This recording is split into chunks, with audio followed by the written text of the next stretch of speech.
Le soleil levant teintait l'horizon de nuances orangées lorsque le capitaine Raphaël Moreau monta sur la passerelle du navire océanographique Gardien des mers. Ses yeux, habitués à scruter les vastes étendues de l'océan, se posèrent sur l'équipage qui s'activait sur le pont en contrebas. Était une journée de patrouille de routine dans les eaux de la côte française, ou du moins c'est ce que tout le monde pensait. Raphaël, un homme d'une quarantaine d'années, aux cheveux grisonnants et à la peau marquée par le soleil et le sel, commandait le Gardien depuis plus d'une décennie. Connu pour son calme inébranlable et ses décisions avisées, il était respecté non seulement par son équipage, mais par toute la communauté maritime. « Capitaine, un café ?» proposa Marie, la jeune océanographe récemment arrivée dans l'équipe. Ses yeux brillaient d'enthousiasme, impatiente d'une nouvelle journée de découverte. « Merci, Marie », répondit Raphaël, acceptant la tasse fumante. « Du nouveau dans les rapports de nuit ?» Marie secoua la tête, ses cheveux bouclés ondulant doucement. « Rien d'inhabituel, capitaine. Juste quelques bancs de thon passant à l'est. » Raphaël acquiesça, son regard se tournant vers le vaste océan devant lui. Le Gardien des mers N n'était pas un navire ordinaire. Équipé de technologies de pointe pour la recherche et la surveillance environnementale, sa mission allait au-delà de simples patrouilles. Ils étaient les gardiens silencieux de l'écosystème marin, toujours à l'affût de toute menace ou anomalie. Les heures passèrent tranquillement. L'équipage vacant à ses tâches habituelles. Le soleil était déjà haut dans le ciel quand le cri d'alerte vint du poste d'observation. « Capitaine, quelque chose d'étrange à tribord », s'écria Jean. L'observateur expérimenté dont la vue perçante avait déjà sauvé plus de vies qu'il ne pouvait compter. Raphaël saisit les jumelles, dirigeant son regard vers l'endroit que Jean indiquait. Au début, il ne vit rien d'autre que les vagues douces. Mais alors, quelque chose émergea un instant avant de replonger, quelque chose de grand, de gris, et décidément hors de place. « Impossible », murmura Raphaël, ajustant la mise au point des jumelles. Marie, qui était à ses côtés en train d'analyser des échantillons d'eau, remarqua le changement dans la posture du capitaine. « Qu'y a-t-il, capitaine? Que voyez-vous » Raphaël baissa les jumelles, son visage mêlant incrédulité et inquiétude. « Préparez le canot de sauvetage. Je crois que nous avons un éléphant à la dérive dans l'océan. » La déclaration du capitaine fut accueillie par des regards incrédules et des murmures d'étonnement. Un éléphant? Au milieu de l'océan? Cela semblait tout droit sorti d'un conte fantastique, pas d'une patrouille maritime réelle. « Capitaine, vous êtes sûr ?»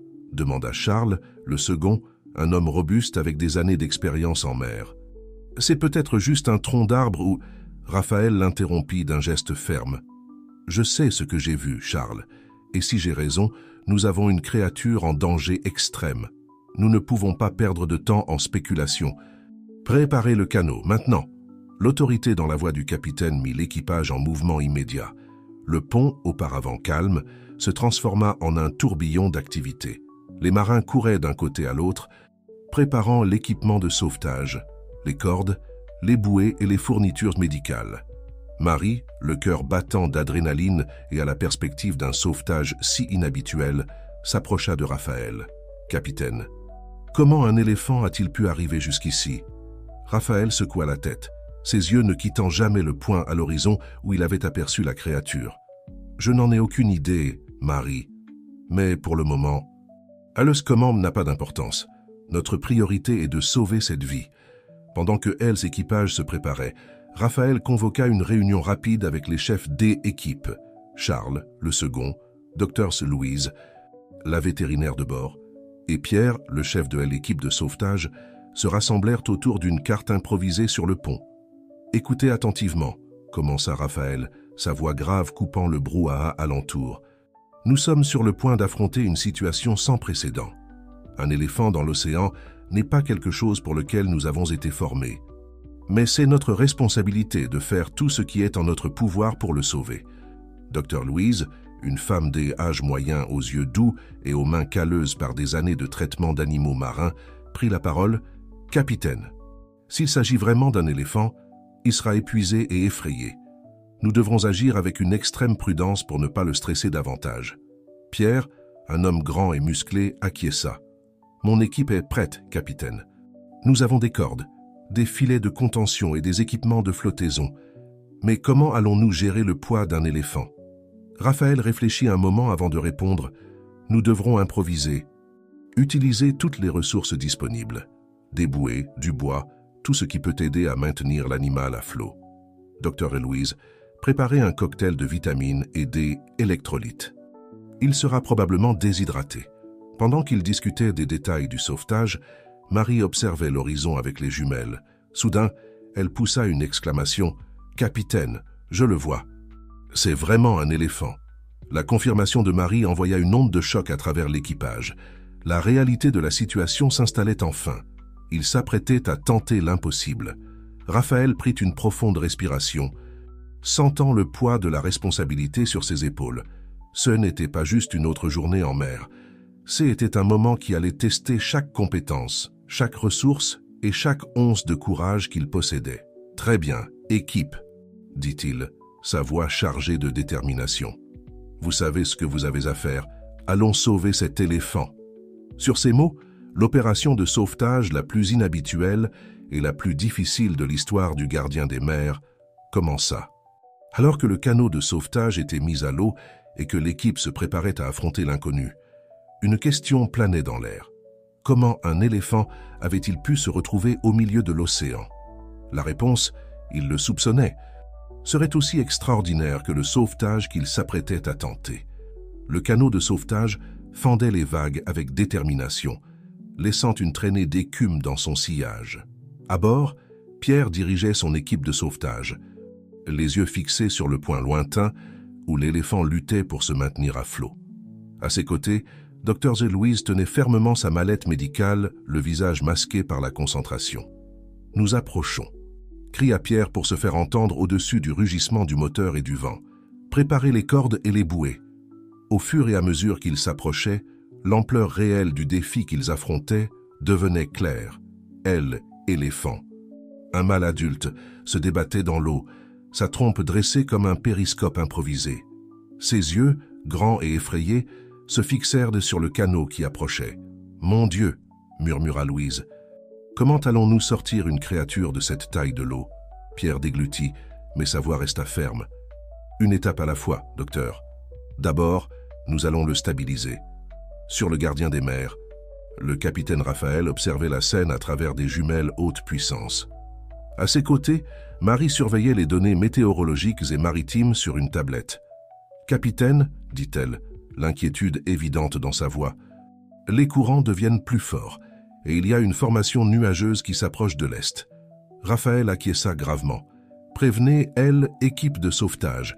Ils doivent faire vite. » De retour sur le canot, Pierre et son équipe commencèrent à lancer des cordes en direction de l'éléphant.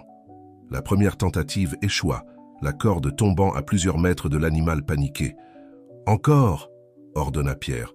« Et il faut qu'on réussisse à passer un lasso autour de lui. » Après plusieurs tentatives infructueuses, ils parvinrent enfin à passer une corde autour du torse de l'éléphant. L'animal barrissait fort. Un son de peur et de confusion qui résonnait sur les eaux. « Calme-toi, grand », murmura Louise, préparant une seringue avec un léger sédatif. « Nous sommes là pour t'aider. » Avec une extrême prudence, l'équipe commença à tirer l'éléphant plus près du canot. L'animal pesait des tonnes, et chaque mouvement menaçait de faire chavirer l'embarcation. « Attention !» cria Pierre lorsqu'une vague particulièrement forte les frappa, manquant de faire tomber 2 membres de l'équipe à l'eau. Pendant ce temps, sur le navire, Raphaël recevait une transmission urgente du centre météorologique. « Capitaine Ossessay » était la voix tendue de Charles. « Nous venons de recevoir une alerte. Une tempête se forme rapidement. Nous avons moins de 2 heures avant qu'elle ne nous frappe. » Raphaël sentit son estomac se nouer. La situation, déjà précaire, venait de devenir potentiellement catastrophique. Il saisit la radio, sa voix tranchant l'air avec autorité. « Pierre, vous devez accélérer. Une tempête approche. » Sur le canot, Pierre reçut le message d'un hochement de tête tendu. Ils avaient réussi à stabiliser l'éléphant avec des bouées et des cordes, mais le hisser sur le navire semblait une tâche impossible. « Docteur Louise, » appela Pierre, « nous avons besoin de cette sédation maintenant. S'il continue à se débattre, nous allons perdre le contrôle. » Louise acquiesça, s'approchant du bord du canot avec la seringue à la main. D'un mouvement précis, elle administra le sédatif à la base de l'oreille de l'éléphant. L'effet fut presque immédiat, l'animal se détendant visiblement dans l'eau. « Excellent travail, docteur », félicita Pierre. « Maintenant, essayons de le déplacer. » L'équipe travailla sans relâche, utilisant toutes les cordes et équipements de flottaison disponibles pour créer une sorte de radeau improvisé autour de l'éléphant. Pendant tout ce temps, les vagues devenaient plus hautes et le ciel plus sombre. De retour sur le gardien des mers, Marie travaillait frénétiquement sur les ordinateurs de bord, cherchant une solution. « Capitaine », appela-t-elle, ses yeux brillants d'une idée soudaine. « Et si nous utilisions les grues du navire ? Si nous parvenons à amener l'éléphant assez près, peut-être pourrions-nous le hisser directement sur le pont. » Raphaël réfléchit un moment, ses yeux évaluant les conditions de la mer et la position de l'éléphant. C était risqué, mais cela pourrait être leur seule chance. « Bonne idée, Marie, » dit-il, se dirigeant déjà vers le système de communication. « Charles, préparez les grues. Nous allons tenter un sauvetage direct. » La nouvelle du nouveau plan fut accueillie avec un mélange de soulagement et d'appréhension par l'équipe sur le canot. Ils savaient que déplacer l'éléphant suffisamment près du navire serait un énorme défi, surtout avec la mer de plus en plus agitée. « D'accord, les gars, » dit Pierre, sa voix ferme malgré la fatigue évidente. « On va le remorquer. » Lentement et avec précaution. Le processus fut atrocement lent. Chaque mètre gagné était une bataille contre les vagues et le poids de l'éléphant. La pluie commença à tomber, d'abord une légère bruine, puis en grosses gouttes qui rendaient la visibilité difficile. Sur le pont du gardien des mers, l'équipage se préparait à l'opération de hissage. Des filets de sécurité furent déployés, les équipes médicales se tinrent prêtes et les opérateurs des grues prirent position, prêts pour la manœuvre la plus délicate de leur carrière. Finalement, après ce qui sembla une éternité, le canot réussit à amener l'éléphant à portée des grues. Raphaël, qui était descendu sur le pont pour superviser personnellement l'opération, donna le signal. « Maintenant !» cria-t-il, sa voix presque perdue dans le rugissement de la tempête qui approchait. Les grues bourdonnaient, leurs câbles descendant vers l'éléphant semi-conscient. Avec une précision surprenante, compte tenu des conditions, l'équipe réussit à passer les câbles autour du corps de l'animal. « Commencez à hisser », ordonna Raphaël. Doucement, l'éléphant commença à être soulevé de l'eau, des tonnes de poids suspendues par les câbles d'acier. L'équipage observait avec le souffle coupé, chaque seconde semblant une éternité de tension. Puis, alors que l'éléphant était à mi-chemin entre la mer agitée et le pont du navire, un grondement assourdissant déchira l'air. Un éclair frappa la mer non loin, illuminant la scène d'une lumière fantomatique. La frayeur fit s'agiter l'éléphant. Se balançant dangereusement dans les câbles, pendant un moment terrible, il sembla qu'il allait retomber à la mer. « Tenez bon !» cria Raphaël, le cœur battant la chamade. « Nous ne pouvons pas le perdre maintenant. » L'équipage se mobilisa, utilisant des cordes supplémentaires pour stabiliser l'animal. Lentement, centimètre par centimètre, ils parvinrent à le ramener sur le pont. Avec un bruit sourd qui fit trembler tout le navire, l'éléphant toucha enfin le pont du gardien des mers. Un rugissement de joie et de soulagement jaillit de l'équipage, étouffé seulement par le son de la tempête qui les enveloppait maintenant complètement. Raphaël, trempé par la pluie mais avec un sourire triomphant sur le visage, s'approcha de l'animal épuisé. Dr Louise était déjà à ses côtés, vérifiant ses signes vitaux. « Comment va-t-il, docteur ?» demanda le capitaine, devant crier pour se faire entendre au-dessus du vent hurlant. Louise leva les yeux, ses yeux brillants d'émotion. « Il va survivre, capitaine. Grâce à vous et à cette incroyable équipe, il va survivre. » Tandis que la tempête rugissait autour d'eux, l'équipage du gardien des mers se rassembla autour de leurs passagers improbables. Ils avaient réalisé l'impossible, mais ils savaient que le voyage était loin d'être terminé. Raphaël regarda l'horizon assombri, conscient que les défis qui les attendaient pourraient être encore plus grands que le sauvetage lui-même. Comment expliquerait-il cela? Comment prendrait-il soin d'un éléphant à bord d'un navire? Et une plus importante encore, comment était-il arrivé là en premier lieu? Alors que ces questions tournoyaient dans son esprit, Raphaël savait une chose avec certitude. Ce serait une histoire qu'aucun d'entre eux n'oublierait jamais. La tempête continuait de rugir à l'extérieur, Mais à l'intérieur du gardien des mers, une atmosphère d'épuisement et de triomphe planait dans l'air. Le pont, habituellement impeccable, était couvert d'équipements de sauvetage, de cordes trempées et d'empreintes boueuses. Au centre de tout cela, allongée sur une bâche improvisée, se trouvait l'éléphant, sa respiration lourde mais stable. Dr Louise travaillait sans relâche, surveillant les signes vitaux de l'animal et administrant des fluides par voie intraveineuse. Ses cheveux gris étaient collés à son front par la sueur et la pluie, mais ses yeux brillaient de détermination. « Comment va-t-il, docteur ?»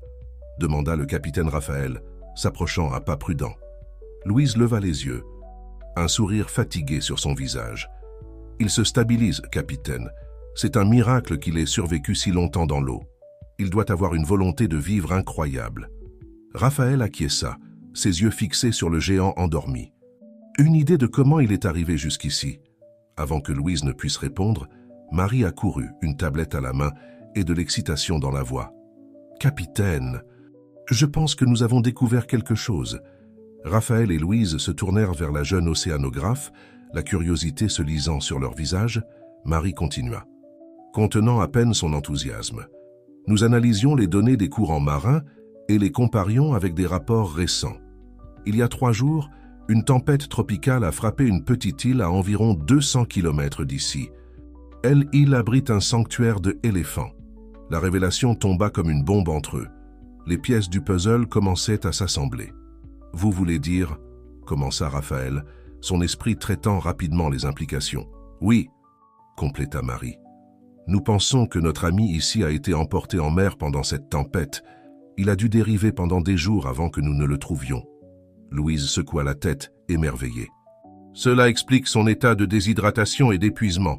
Mais survivre si longtemps dans l'océan, c'est presque incroyable. » Alors qu'ils discutaient de cette nouvelle information, Charles, le second, s'approcha avec une expression préoccupée. « Capitaine, nous avons un autre problème. Les médias ont d'une manière ou d'une autre eu vent du sauvetage. Nous recevons des dizaines d'appels de journalistes demandant confirmation et des détails. » Raphaël fronça les sourcils. La dernière chose dont ils avaient besoin maintenant était un cirque médiatique. « Comment ont-ils découvert si vite ?» Charles haussa les épaules. « Je n'en suis pas sûr. Mais je soupçonne que quelqu'un de l'équipe ait pu poster quelque chose sur les réseaux sociaux pendant le sauvetage. » Le capitaine soupira profondément. La situation était déjà assez compliquée, sans ajouter la frénésie des médias au mélange. « D'accord, gérons ça. Charles, préparez une déclaration officielle. Restez vague pour l'instant. Dites seulement que nous avons secouru un animal marin en danger et que plus de détails seront fournis dès qu'il sera sûr de le faire. » Alors que Charles S. éloignait pour exécuter l'ordre, Marie regarda anxieusement Raphaël. « Capitaine, que ferons-nous maintenant? Nous ne pouvons pas simplement garder un éléphant à bord indéfiniment. » Raphaël réfléchit un moment, son regard alternant entre l'éléphant et la tempête à l'extérieur. « Dès que le temps s'améliorera, nous contacterons les autorités du sanctuaire. Ils sont probablement déjà à sa recherche.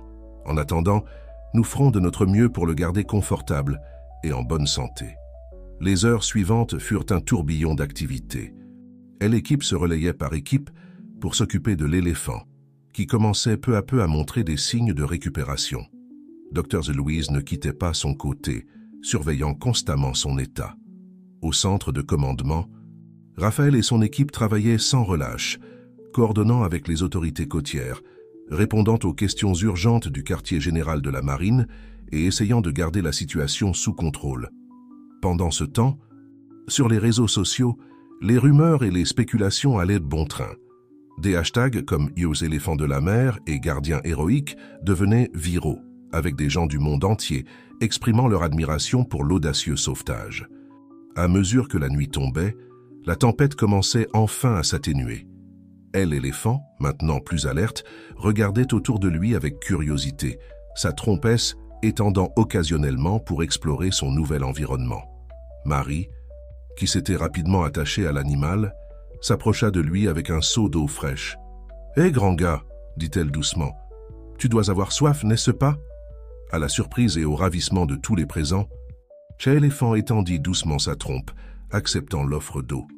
Un murmure d'admiration parcourut l'équipage qui observait. Il semble s'adapter bien, commenta Louise, un sourire fatigué mais satisfait sur son visage. Raphaël, qui observait la scène de près, sentit une vague d'émotion le submerger. Dans toutes ces années en mer, il n'avait jamais vécu quelque chose comme ça.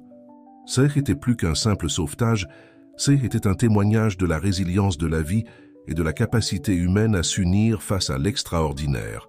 Alors que la nuit avançait, l'équipage se relayait par équipe pour s'occuper de l'éléphant et maintenir le navire en route. Raphaël, incapable de dormir, resta sur le pont, ses pensées un mélange de préoccupation et d'admiration. C'est alors qu'il remarqua Marie qui s'approchait, 2 tasses de café fumant dans les mains. Elle en offrit une au capitaine, qui l'accepta avec un sourire reconnaissant. « Vous n'arrivez pas à dormir non plus ?» demanda-t-elle, s'appuyant sur la rambarde à côté de lui. Raphaël secoua la tête. Trop de choses en tête. Cette journée, eh bien, ce n'est pas quelque chose qu'on voit tous les jours. Marie rit doucement. « Certainement pas.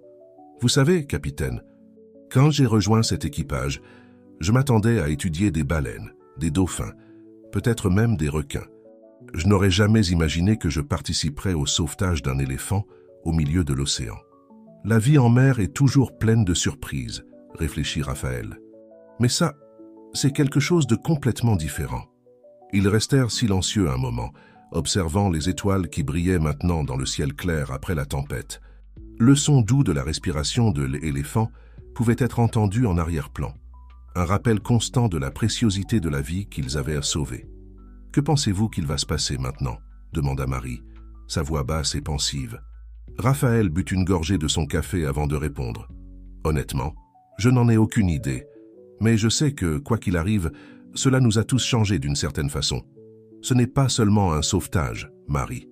C'est une histoire que les gens raconteront pendant des générations. » Alors qu'ils discutaient, aucun d'eux ne remarqua une petite lumière rouge clignotant discrètement dans un coin du pont. Une caméra de sécurité, normalement utilisée pour surveiller les activités du navire, avait capturé tout l'incroyable sauvetage. Et à l'insu de l'équipage, les images étaient déjà en train d'être transmises au monde extérieur, sur le point de transformer leur incroyable exploit en un phénomène mondial. À l'approche du nouveau jour, apportant avec lui des défis et des révélations inattendues, une chose était certaine, la vie à bord du gardien des mers ne serait plus jamais la même. L'aube apporta avec elle non seulement un nouveau jour, mais aussi une avalanche d'attention indésirable pour le gardien des mers. Le capitaine Raphaël fut réveillé brusquement par un Charles visiblement agité. « Capitaine, nous avons un problème.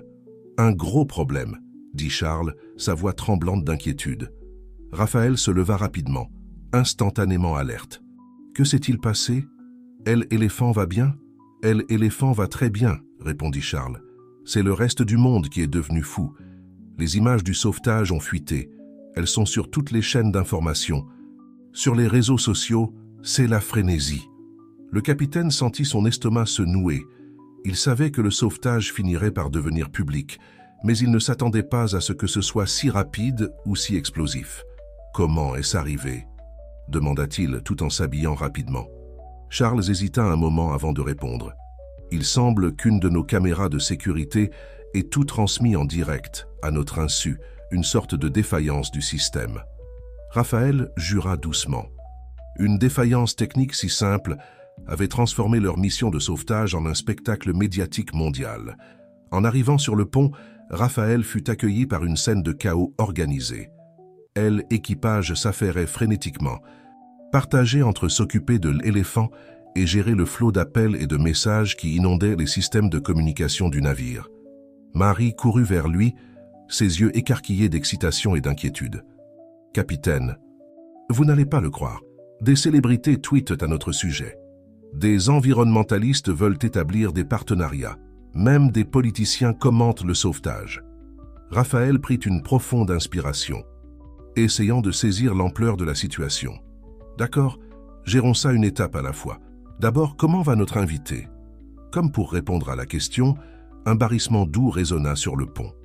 L'éléphant, maintenant affectueusement surnommé Marin par l'équipage, semblait plus animé, sa trompe se déplaçant avec curiosité dans l'air. Dr. Louise s'approcha, un sourire fatigué mais satisfait sur son visage. « Il se remet incroyablement bien. Capitaine, sa résilience est remarquable. Raphaël acquiesça, reconnaissant au moins une bonne nouvelle. Parfait. Maintenant, nous devons établir un plan d'action. Charles, préparez une conférence de presse virtuelle. Nous allons contrôler le récit avant que les spéculations ne deviennent incontrôlables.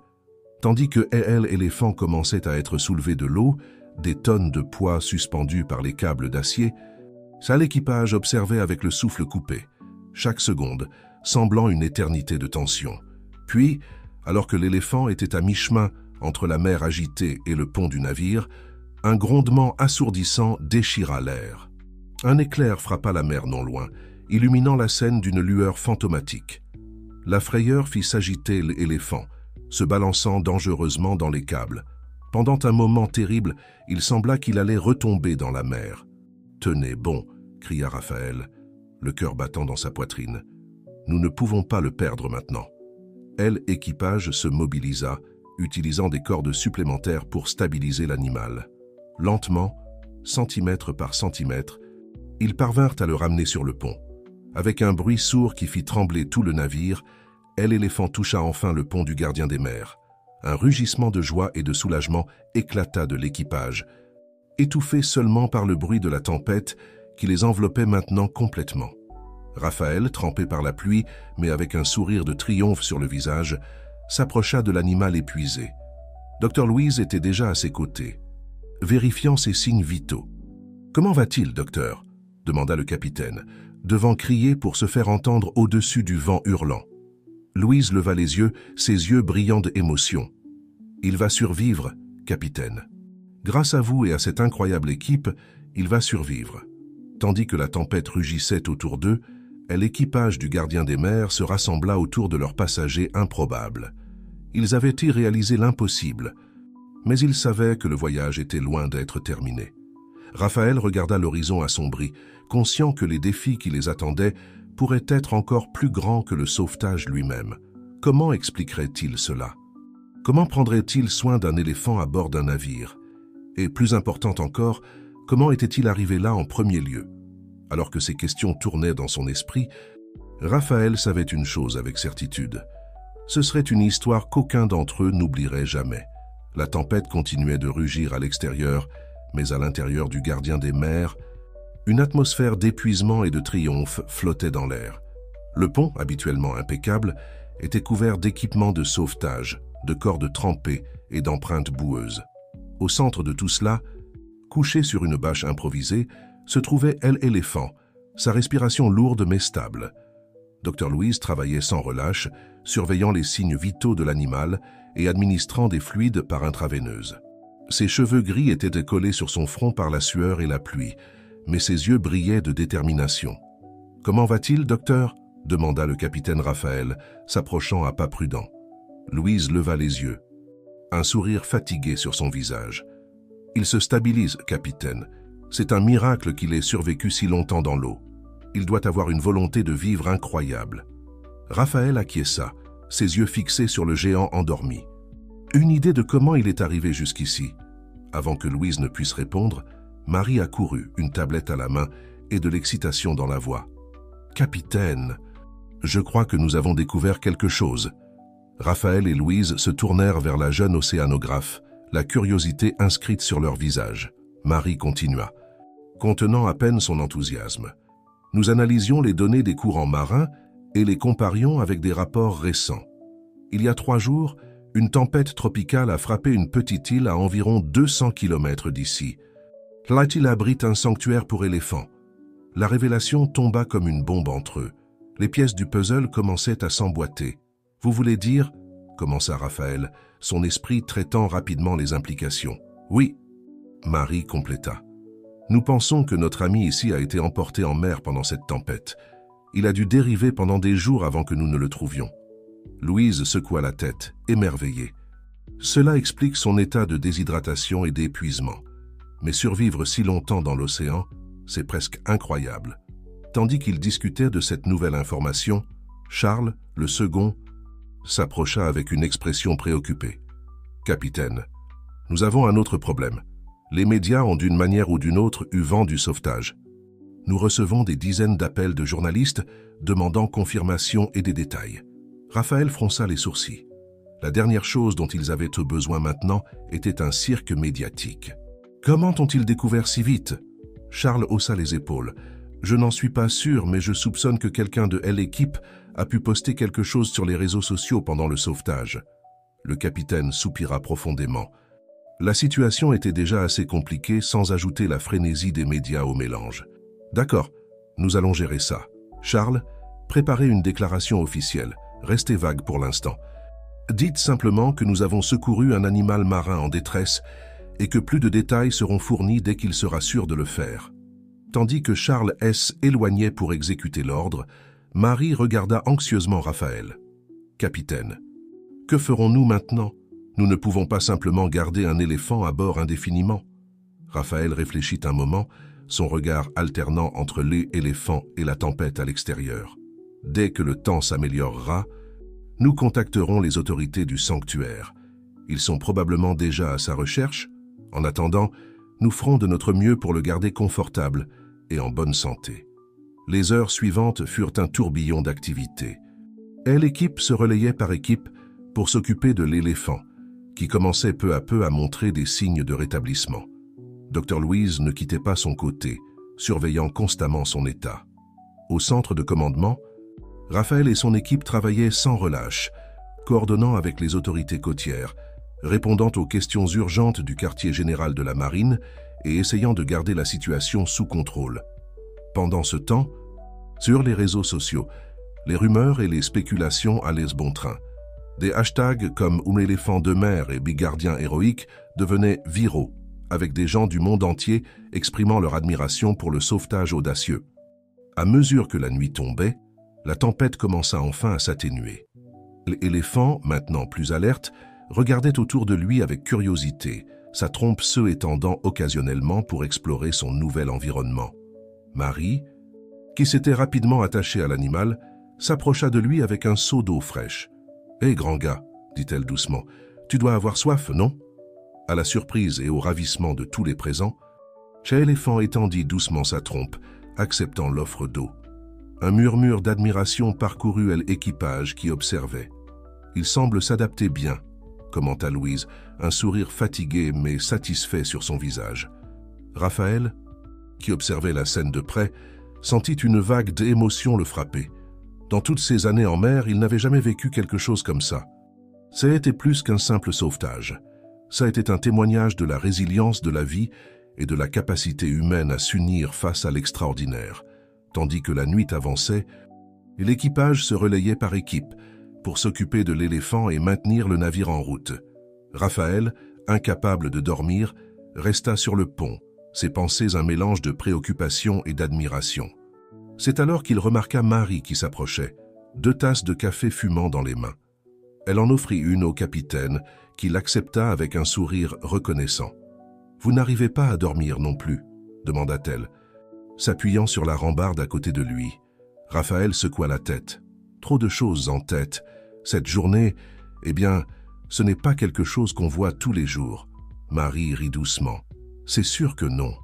Vous savez, capitaine, quand j'ai rejoint cet équipage, je m'attendais à étudier des baleines, des dauphins, peut-être même des requins. Je n'aurais jamais imaginé que j'aiderais à sauver un éléphant au milieu de l'océan. La vie en mer est toujours pleine de surprises, réfléchit Raphaël. Mais ça, c'est quelque chose de complètement différent. Ils restèrent silencieux un moment, observant les étoiles qui brillaient maintenant dans le ciel clair après la tempête. Le son doux de la respiration de l'éléphant pouvait être entendu en arrière-plan, un rappel constant de la préciosité de la vie qu'ils avaient à sauver. « Que pensez-vous qu'il va se passer maintenant ?» demanda Marie, sa voix basse et pensive. Raphaël prit une gorgée de son café avant de répondre. « Honnêtement, je n'en ai aucune idée. Mais je sais que, quoi qu'il arrive, cela nous a tous changés d'une certaine façon. Ce n'est pas seulement un sauvetage, Marie. C'est une histoire que les gens raconteront pendant des générations. » Tandis qu'ils discutaient, aucun des deux ne remarqua une petite lumière rouge clignotant discrètement dans un coin du pont. Une caméra de sécurité, normalement utilisée pour surveiller les activités du navire, avait capturé tout l'incroyable sauvetage. et à l'insu de l'équipage, les images étaient déjà en train d'être transmises au monde extérieur, sur le point de transformer leur incroyable exploit en un phénomène mondial. À mesure que le nouveau jour approchait, apportant avec lui des défis et des révélations inattendues, une chose était certaine, la vie à bord du gardien des mers ne serait plus jamais la même. L'aube apporta avec elle non seulement un nouveau jour, mais aussi une avalanche d'attention indésirable pour le gardien des mers. Le capitaine Raphaël fut réveillé brusquement par un Charles visiblement agité. « Capitaine, nous avons un problème. Un gros problème, » dit Charles, sa voix tremblante d'inquiétude. Raphaël se leva rapidement, instantanément alerte. « Que s'est-il passé? L'éléphant va bien? L'éléphant va très bien, » répondit Charles. « C'est le reste du monde qui est devenu fou. Les images du sauvetage ont fuité. Elles sont dans tous les journaux télévisés.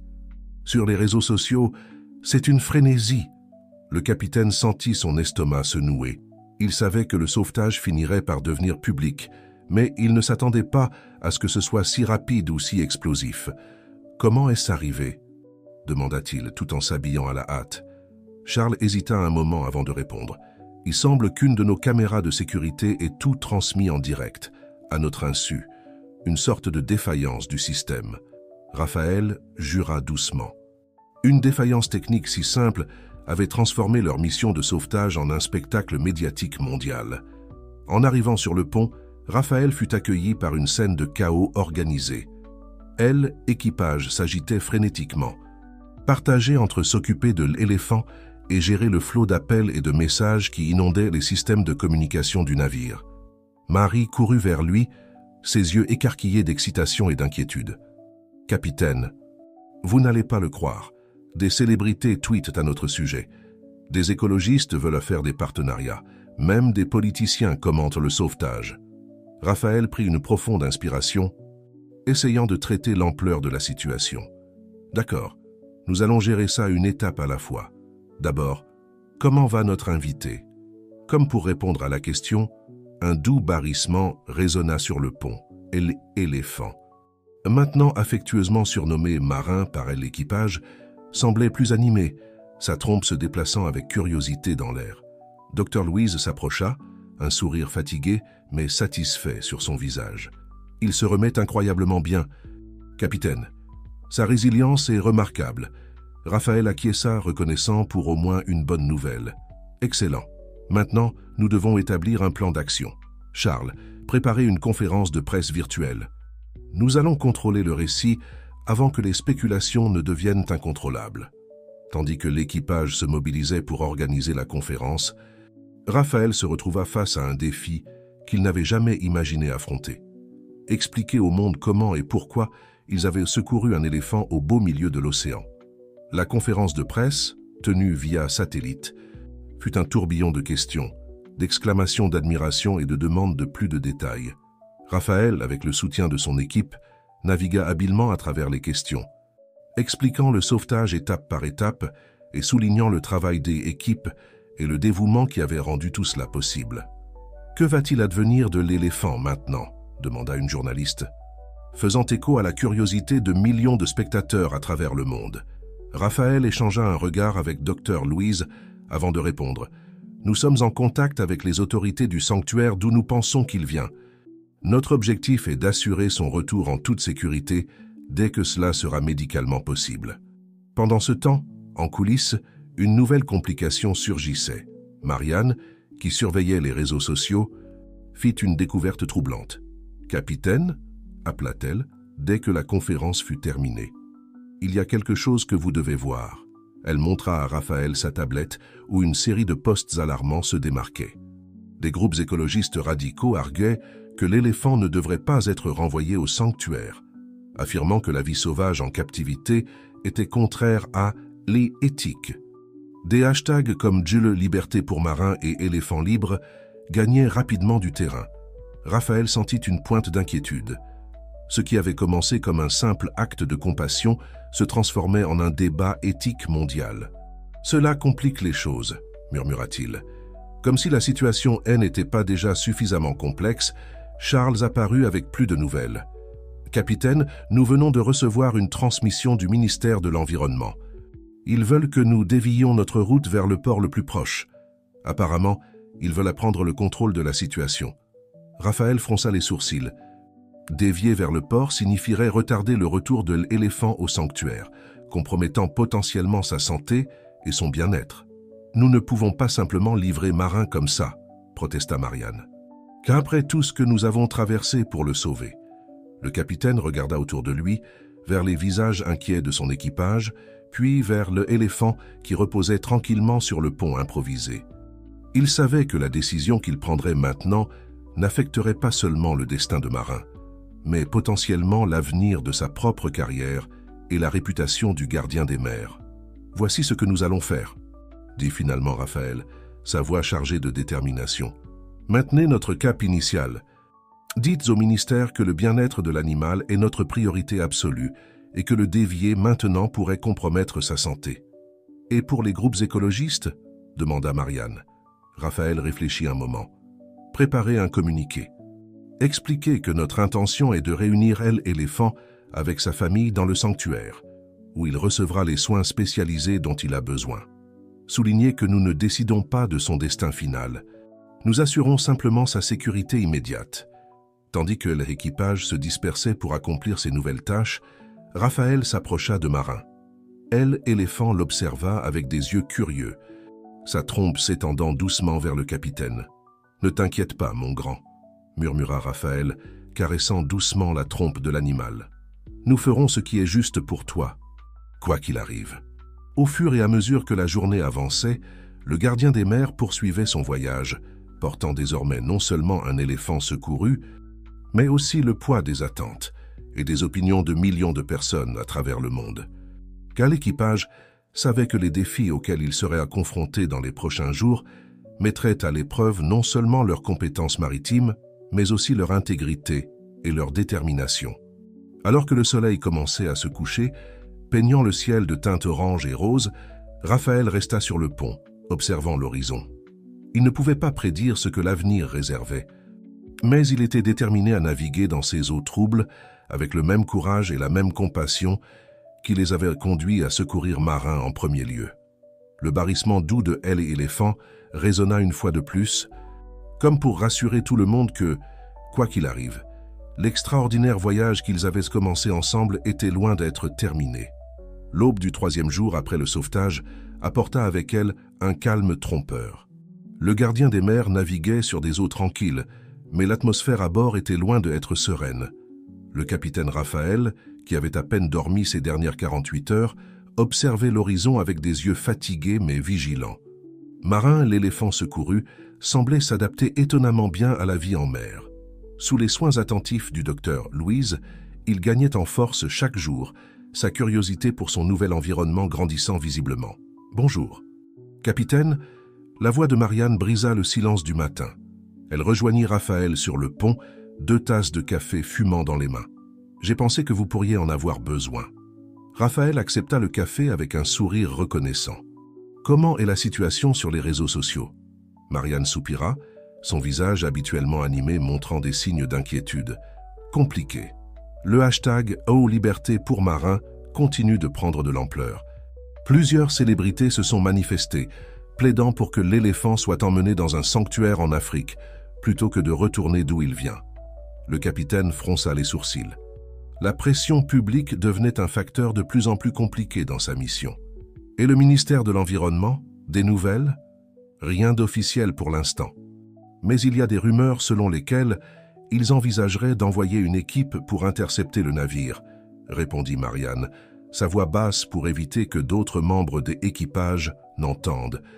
Raphaël était sur le point de répondre lorsque Charles apparut précipitamment, son visage un masque d'inquiétude.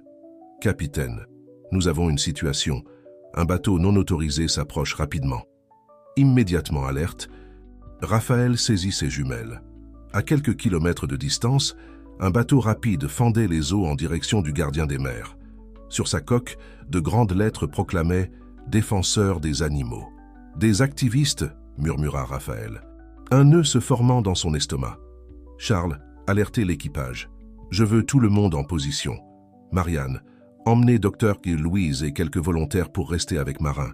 Ne le laissez pas seul. » pas même une seconde.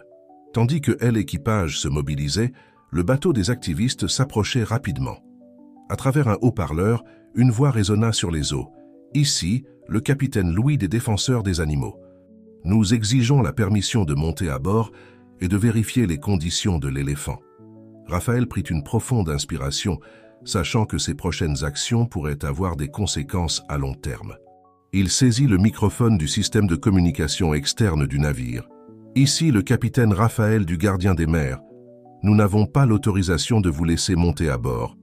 Quel éléphant est bien soigné et sera rendu à son sanctuaire d'origine dès que possible. » La réponse fut rapide et enflammée. « Nous n'accepterons pas cela.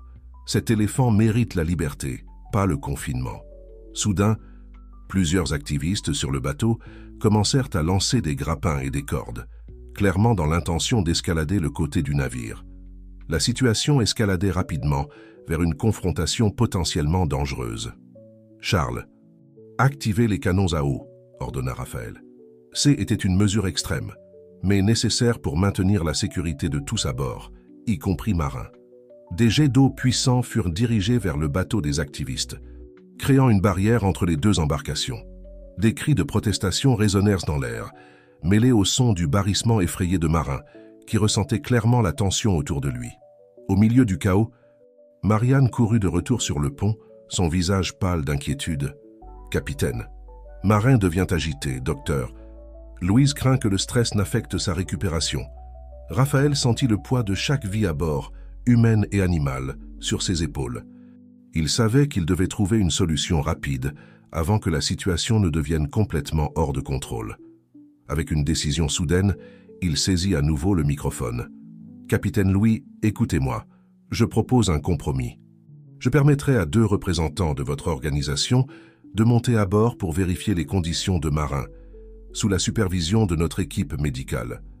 En échange, vous devez vous éloigner et nous permettre de poursuivre notre voyage sans plus d'interférences. » Il y eut un moment de silence tendu avant que la réponse ne vienne. « D'accord. Mais nous exigeons que la visite soit diffusée en direct pour garantir la transparence. » Raphaël échangea des regards avec son équipe avant d'accepter à contre-cœur. Quelques minutes plus tard, 2 activistes étaient à bord, filmant chaque pas tandis que Dr Louise les guidait vers Marin. Elle, éléphant, maintenant plus calme, regarda avec curiosité les nouveaux arrivants. Dr Louise expliqua en détail les soins qui étaient prodigués, les progrès dans la récupération de Marin et les plans pour son retour en toute sécurité. À la surprise de tous, les activistes semblèrent véritablement impressionnés par le niveau de soins et de dévouement démontré par l'équipage du Gardien des Mers. « Je dois admettre, » dit l'un d'eux, regardant directement la caméra, « que la situation ici est bien meilleure que ce à quoi nous nous attendions. Bien sûr, l'idéal serait la liberté totale pour Marin. Mais nous comprenons que sa santé et sa sécurité sont la priorité maintenant. » Tandis que la diffusion en direct se poursuivait, Raphaël remarqua un changement subtil dans les commentaires en ligne qui apparaissaient sur l'écran de la tablette de Marianne. Le hashtag « Je n'ai à prendre soin de Marin » commença à gagner en popularité, beaucoup louant les efforts de l'équipage. Après l'inspection, les activistes quittèrent le navire, visiblement moins hostiles qu'à leur arrivée. Alors que leur bateau S éloignait, Raphaël s'autorisa un moment de soulagement. Ils avaient surmonté un autre obstacle, mais ils savaient que le voyage était loin d'être terminé. À la tombée de la nuit, l'équipage se rassembla sur le pont pour un dîner improvisé. L'air était rempli de conversations animées, la tension de la journée se dissipant enfin. Raphaël observa son équipe avec fierté. Ils avaient fait face à l'inattendu avec courage et compassion, restant fidèles à leur mission de protéger Marin. Marianne s'approcha, un sourire fatigué mais satisfait sur son visage. « Vous savez, capitaine, quand j'ai rejoint cet équipage, je n'aurais jamais imaginé faire partie de quelque chose d'aussi extraordinaire. » Raphaël acquiesça, ses yeux se tournant vers Marin, qui reposait paisiblement sous les étoiles. « Aucun de nous ne l'aurait imaginé, Marie. Mais c'est dans les moments les plus inattendus que nous découvrons de quoi nous sommes vraiment capables. » Alors que la nuit avançait et que le Gardien des Mers poursuivait son voyage, Raphaël savait qu'il y aurait encore de nombreux défis à relever. Mais en regardant son équipage dévoué et l'éléphant pour lequel ils avaient tout risqué pour sauver, il ressentit une certitude grandissante. Ensemble, ils navigueraient à travers toutes les eaux troubles que le destin leur réserverait. Le lever du soleil du 4e jour trouva le gardien des mers naviguant dans des eaux plus calmes, tant littéralement que figurativement. La visite des activistes, bien que tendue, avait fourni un changement inattendu dans l'opinion publique. Les réseaux sociaux étaient maintenant remplis de messages de soutien à elle, équipage, et à leurs efforts pour prendre soin de marins. Sur le pont, le capitaine Raphaël observait l'horizon, son esprit plein de pensées sur les prochaines étapes. C'est alors qu'il remarqua Dr Louise s'approchant, un regard d'inquiétude sur son visage habituellement serein. « Bonjour, docteur. »« Louise, un problème avec Marin ?» demanda Raphaël, immédiatement alerte. Louise hésita un moment avant de répondre. « Pas exactement un problème, capitaine, mais il y a quelque chose dont nous devons discuter. En privé, si possible. » Intrigué, Raphaël conduisit Louise à son bureau. Une fois à l'intérieur, la vétérinaire prit une profonde inspiration avant de commencer. « Capitaine, j'ai passé la nuit à revoir toutes les données que nous avons recueillies sur Marin depuis son sauvetage. Il y a quelque chose d'inhabituel à son sujet. » Raphaël haussa un sourcil. « Inhabituel comment ?»« Eh bien, pour commencer, sa récupération a été extraordinairement rapide. De plus, j'ai remarqué certains schémas de comportement qui sont atypiques pour les éléphants en captivité. Et puis il y a ceci. » Louise sortit une tablette de son sac, montrant à Raphaël une série d'images de rayons X. « Qu'est-ce que je regarde ?» demanda Raphaël, confus. « C'est la structure osseuse de Marin. Voyez comme elle est différente, plus dense à certains endroits, plus flexible à d'autres. Presque comme si... » « Comme si quoi, docteur ?» Louise hésita à nouveau avant de finalement dire « comme s'il avait évolué pour vivre dans l'eau ». Raphaël resta silencieux un moment, digérant l'information. « Vous êtes en train de me dire que Marin n'est pas un éléphant ordinaire, qu'il est une sorte de éléphant marin ? Je sais que ça semble fou, dit rapidement Louise, mais les données ne mentent pas. Marin n'a pas seulement survécu dans l'océan pendant des jours, il semble s'y être adapté d'une manière qui ne devrait pas être possible en si peu de temps. » Avant que Raphaël ne puisse répondre, il y eut un coup urgent à la porte. Était Marine, son visage mêlant excitation et inquiétude. « Capitaine, vous devez voir ça !» s'exclama-t-elle en entrant précipitamment et en allumant la télévision murale. À l'écran, un journaliste parlait avec animation. De nouvelles informations ont émergé sur le mystérieux sanctuaire d'où l'éléphant secouru serait originaire. Des sources anonymes affirment que l'île n'est pas seulement un refuge pour éléphants, mais un centre de recherche secret axé sur l'adaptation des espèces au changement climatique. Raphaël, Louise et Marine échangèrent des regards stupéfaits, tandis que le reportage continuait. Des experts spéculent que l'éléphant secouru pourrait faire partie d'un programme expérimental visant à créer des animaux capables de survivre dans un monde où le niveau des mers ne cesse de s'élever. Si cela est confirmé, cela soulèverait de sérieuses questions éthiques et scientifiques. Le silence qui suivit fut brisé par le son lointain du barrissement de Marin. « Cela expliquerait beaucoup de choses, » murmura Louise. Raphaël s'enfonça dans son fauteuil, l'esprit tourbillonnant avec les implications. Si c'est vrai, nous ne pouvons pas simplement ramener Marin au sanctuaire, pas sans savoir exactement ce qui s'y passe. Mais nous ne pouvons pas non plus le garder indéfiniment sur le navire, argumenta Marine.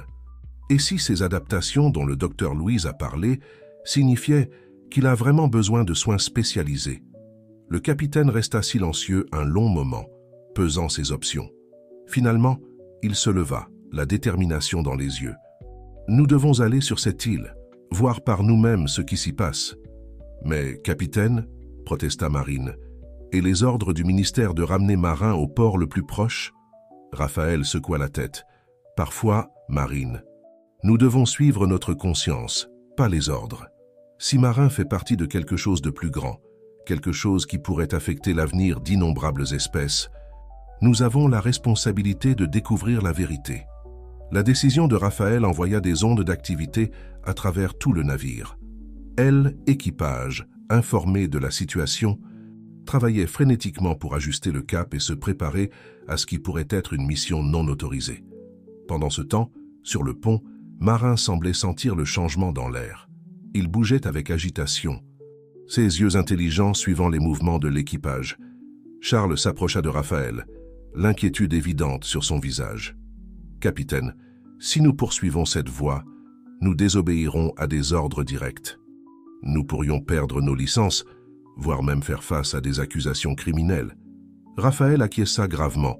« Je sais, Charles, et je ne demanderai à personne de risquer sa carrière.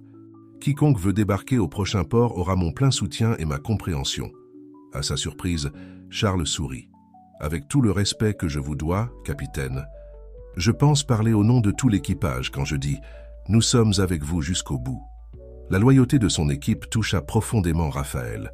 En regardant autour de lui, il vit de la détermination sur tous les visages. Au fur et à mesure que la journée avançait, le gardien des mers modifia son cap, se dirigeant maintenant vers les coordonnées de l'île mystérieuse. La tension à bord était palpable, mêlée à un sentiment de but et d'aventure.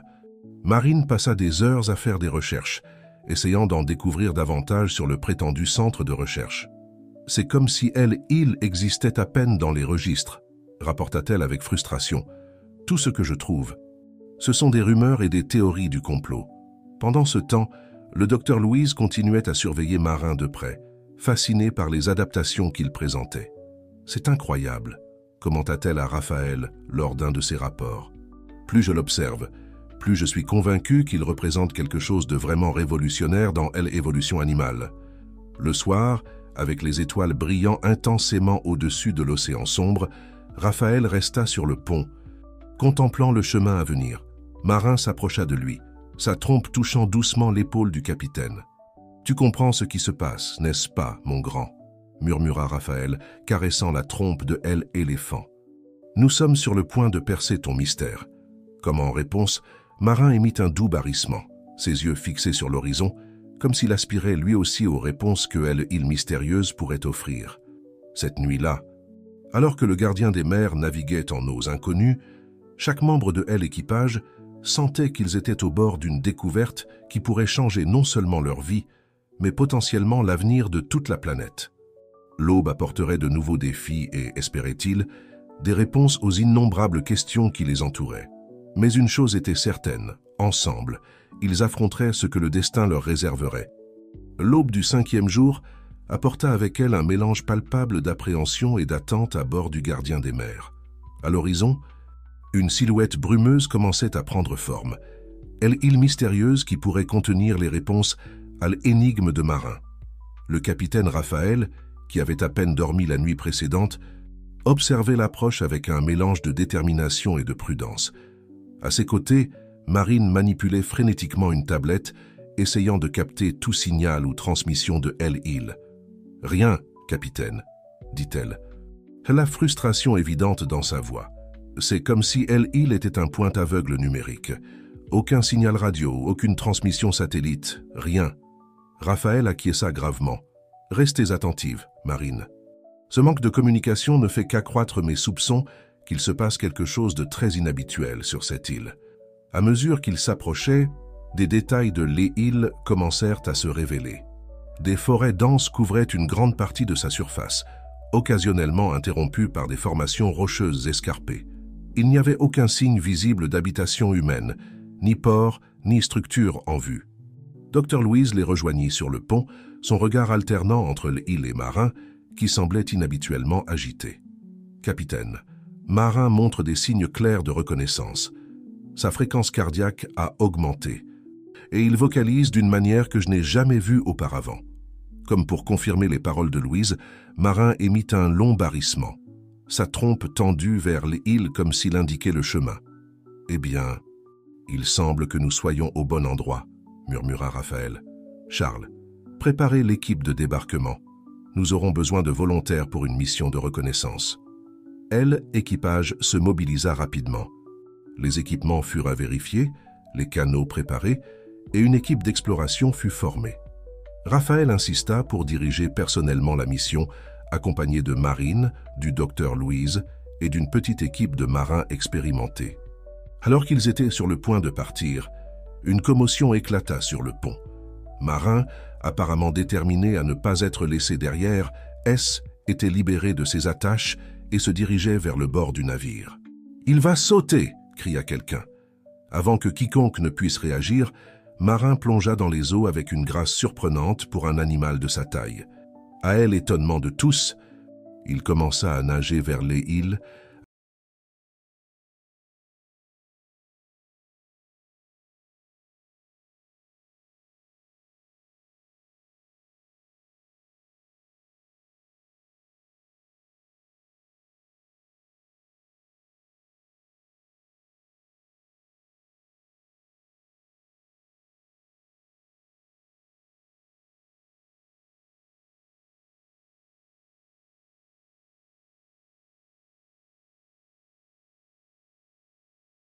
Restez groupés !» cria Raphaël. « Ne perdez pas Marin de vue !»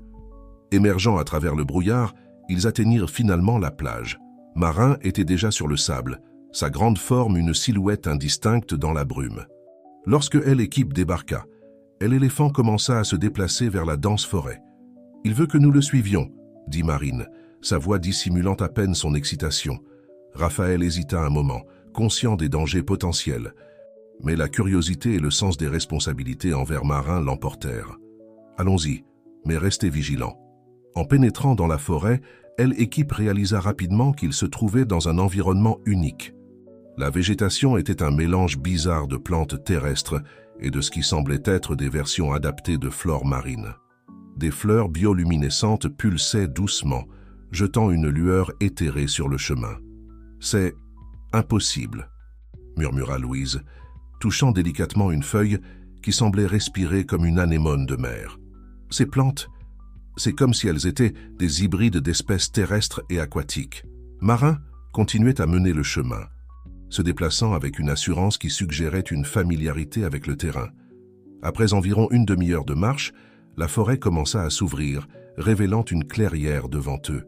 Ce qu'ils virent là les fit tous s'arrêter, bouche bée. Au centre de la clairière s'élevait une structure futuriste, ses surfaces lisses réfléchissant la lumière de manière surréaliste. Autour d'elle, divers enclos abritèrent des animaux qui, à première vue, semblaient ordinaires, mais un regard plus attentif révélait des adaptations surprenantes. Des singes avec des membranes entre les doigts sautaient d'arbre en arbre. Des oiseaux aux caractéristiques de poissons planaient gracieusement. Et, à l'étonnement de tous, d'autres éléphants, semblables à Marin, se déplaçaient avec une agilité inhabituelle, leur forme subtilement modifiée pour une plus grande efficacité aquatique. « C'est un zoo du futur », chuchota Marine, sa voix mêlant admiration et choc. Avant qu'ils ne puissent complètement assimiler ce qu'ils voyaient, une voix calme et autoritaire résonna derrière eux. « Bienvenue au projet Arche ». L'équipe se retourna pour découvrir une femme d'âge moyen, vêtue d'une blouse blanche. Son visage affichait un mélange de résignation et de soulagement. « Je m'appelle Dr Hélène Vega », poursuivit-elle. « Je suis la directrice de ce centre de recherche, et je présume que vous êtes l'équipage qui a secouru notre marin. » Raphaël fit un pas en avant, sa posture mêlant prudence et curiosité. « Capitaine Raphaël Mendes, du Gardien des mers. »« Dr Vega, je pense que nous avons beaucoup à discuter. » Hélène acquiesça gravement. « Oui, capitaine, plus que vous ne pouvez l'imaginer. Ce que vous avez découvert ici, eh bien, cela change tout. » Alors que le groupe suivait Hélène vers la structure centrale, chacun sentait le poids de l'histoire sur ses épaules. Ils étaient sur le point d'entrer dans un monde qui défiait tout ce qu'ils pensaient savoir sur la nature et l'avenir de la vie sur Terre. Marin, comme s'il sentait l'importance du moment, émit un doux barrissement qui résonna à travers l'île. C'était un son qui portait non seulement l'appel d'un animal, mais le présage d'une nouvelle ère pour toute la vie sur la planète. Alors que le groupe suivait le docteur Hélène Vega vers le cœur de la structure futuriste, l'atmosphère était chargée d'anticipation et d'appréhension. Marin, l'éléphant au centre de toute cette aventure, marchait calmement à leur côté, comme s'il rentrait enfin chez lui après une longue absence. À l'intérieur du bâtiment, ils furent accueillis par un mélange saisissant de technologies de pointe et des éléments naturels. Des murs de verre offraient une vue panoramique sur la forêt environnante, tandis que des hologrammes projetaient des données complexes dans l'air. « Bienvenue au cœur du projet Arche », annonça le docteur Vega, sa voix empreinte de fierté mêlée d'inquiétude. « Ce que vous voyez ici est le résultat de décennies de recherche et d'innovation, motivés par une seule et unique mission, préparer la vie sur Terre à un avenir incertain. Le capitaine Raphaël, bien que fasciné, ne put s'empêcher d'exprimer ses préoccupations. « Docteur Vega, ce que vous faites ici, c'est révolutionnaire. Certes, mais aussi profondément troublant. Modifier des espèces entières, c'est jouer avec les lois de la nature. » Hélène soupira, son visage trahissant le poids de ses responsabilités. « Capitaine, croyez-moi, nous sommes pleinement conscients des implications éthiques de notre travail. Mais face à la menace imminente du changement climatique et de la montée des eaux, nous avons dû faire un choix, adapter ou laisser disparaître. » Marine, qui avait écouté attentivement, intervint. « Mais comment avez-vous réussi à garder tout cela secret pendant si longtemps ?»« Ce n'était pas facile, » admit Hélène. « Nous avons bénéficié du soutien discret de plusieurs gouvernements et organisations environnementales qui comprennent l'urgence de notre mission. Mais nous savions que tôt ou tard, notre travail serait révélé au monde. Pendant ce temps, le docteur Louise examinait de près les données affichées sur les écrans environnants. Ses yeux écarquillèrent de surprise et d'admiration professionnelle. « C'est incroyable. Vous n'avez pas simplement modifié ces animaux. Vous avez accéléré des processus évolutifs qui auraient normalement pris des milliers d'années. » Hélène acquiesça. « Exactement. Notre objectif n'était pas de créer des monstres ou des hybrides, mais d'aider ces espèces à s'adapter rapidement aux changements que nous, humains, avons provoqués dans leur environnement. » Raphaël, bien que toujours méfiant, ne pouvait nier l'importance de ce qu'il voyait. Et Marin. Comment s'inscrit-il dans tout cela? Le docteur Vega se tourna vers l'éléphant, un sourire affectueux aux lèvres. Marin est l'un de nos plus grands succès. Les éléphants, avec leur intelligence et leur adaptabilité naturelle, se sont révélés être d'excellents candidats pour notre programme. Nous avons réussi à leur donner des caractéristiques qui leur permettront de survivre dans un monde où les terres émergées se font de plus en plus rares. Soudain, une alarme retentit, faisant sursauter tout le groupe. Hélène se précipita vers un écran de contrôle, son visage pâlissant visiblement. « Qu'est-ce qui se passe ?» demanda Raphaël, alerte. « Nous avons un problème », répondit Hélène, sa voix tendue. « Nos capteurs ont détecté plusieurs navires approchant de l'île, et ils ne semblent pas amicaux. » Marine, qui était précipitée vers une fenêtre, confirma l'information. « Capitaine, ce sont des navires militaires. Ils portent les insignes de plusieurs pays. » Raphaël comprit immédiatement la gravité de la situation. « Ils sont venus pour le projet Arche. Quelqu'un a dû les alerter de notre découverte. » Hélène se tourna vers eux, le désespoir visible dans ses yeux. « S'ils mettent la main sur nos recherches, sur nos animaux, tout ce pourquoi nous avons travaillé pourrait être utilisé à des fins militaires ou commerciales. Nous ne pouvons pas laisser cela se produire. » Le capitaine du gardien des mers se retrouva face à un dilemme moral. D'un côté, son devoir envers son pays et les lois internationales. De l'autre, la protection d'une découverte scientifique qui pourrait sauver d'innombrables espèces. « Docteur Vega ?» dit-il finalement, sa voix ferme et résolue. « Que pouvons-nous faire pour vous aider ?» Un silence de surprise suivit sa déclaration, rapidement rompu par Marine. « Capitaine, vous réalisez ce que cela implique? Nous pourrions être considérés comme des traîtres. » Raphaël regarda chaque membre de son équipe dans les yeux. « Je comprends les risques, mais parfois, nous devons suivre notre conscience plutôt que nos ordres. Ce qui se passe ici est plus grand que nous, plus grand que nos pays ou nos lois. C'est l'avenir de la vie sur Terre qui est en jeu. » Le docteur Louise acquiesça solennellement. « Je suis avec vous, capitaine. Nous ne pouvons pas laisser cette découverte tomber entre de mauvaises mains. » Hélène, émue par leur soutien, prit rapidement les choses en main. « Nous avons un plan d'évacuation d'urgence. Mais nous aurons besoin de votre aide pour déplacer certains des animaux et sécuriser nos données les plus cruciales. » Alors que le groupe se préparait à agir, Marin émit un puissant barrissement, comme s'il comprenait la gravité de la situation et offrait son soutien. Raphaël, sentant le poids de la décision qu'il venait de prendre, regarda une dernière fois par la fenêtre, vers l'océan où les navires militaires approchaient. Il savait que les prochaines heures allaient être cruciales, non seulement pour eux, mais pour l'avenir de la planète entière. « Très bien, dit-il, sa voix pleine de détermination. Commençons Évacuation. Que Dieu nous vienne en aide. L'opération d'évacuation se mit en branle avec une efficacité remarquable, malgré l'urgence de la situation. Le docteur Vega conduisit rapidement l'équipe du gardien des mers à travers les différentes sections du complexe, leur attribuant des tâches spécifiques. « Marine, » ordonna Raphaël, « vous et Charles, aidez le personnel à sécuriser les données de recherche. Docteur Louise, occupez-vous de préparer les animaux pour le transport.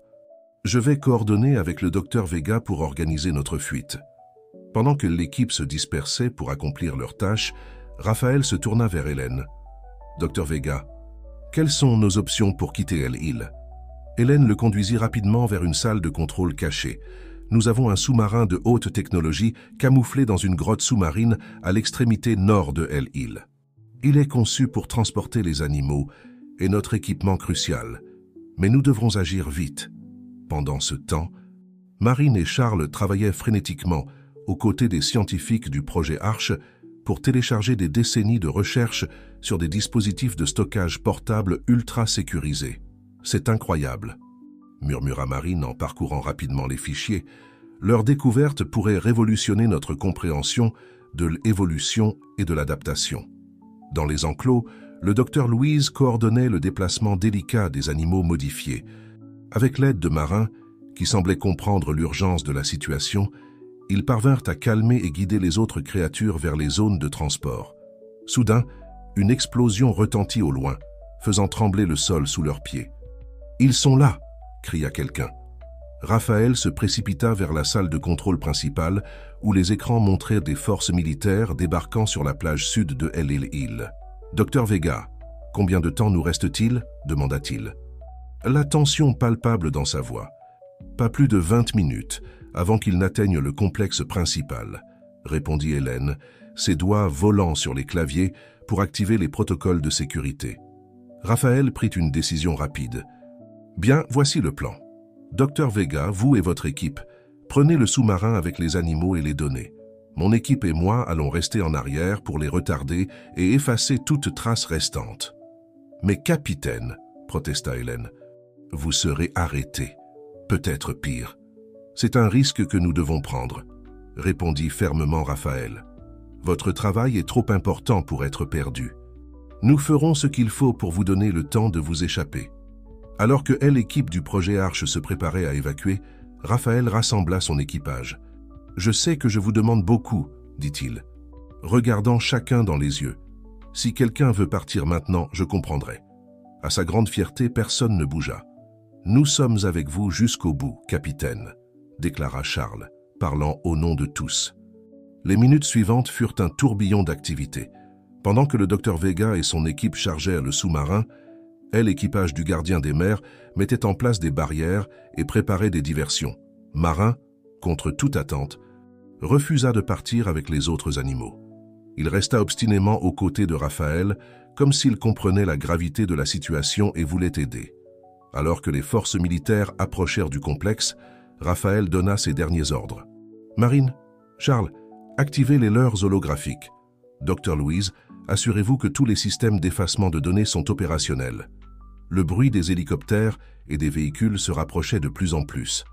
Raphaël jeta un dernier regard vers la grotte, où le sous-marin du docteur Vega disparaissait silencieusement sous les vagues. « Maintenant, » murmura-t-il, « nous tenons notre position. » Les portes du complexe s'ouvrirent brusquement, laissant entrer des dizaines de soldats lourdement armés. À leur grande surprise, ils ne trouvèrent que Raphaël, son équipage, et un éléphant apparemment ordinaire, debout calmement au milieu d'une salle vide. « Bienvenue, messieurs, » dit Raphaël avec un calme surprenant. « Je crains que vous n'ayez fait tout ce chemin pour rien. Il n'y a rien ici que des marins égarés et leur ami pachyderme. » Alors que les militaires, confus et frustrés, commençaient à interroger l'équipage et à fouiller le complexe, Raphaël échangea un regard entendu avec Marin. Quoi qu'il arrive maintenant, il s'avère que leur mission la plus importante avait été accomplie. Le futur de la vie sur Terre avait une chance de survivre, quelque part dans les profondeurs de l'océan. Et tandis que l'aube se levait sur cette île qui n'était plus si mystérieuse, Raphaël ne put s'empêcher de sourire. Car même face à un avenir incertain, il savait que leur aventure extraordinaire avait semé les graines d'un espoir pour toute la planète.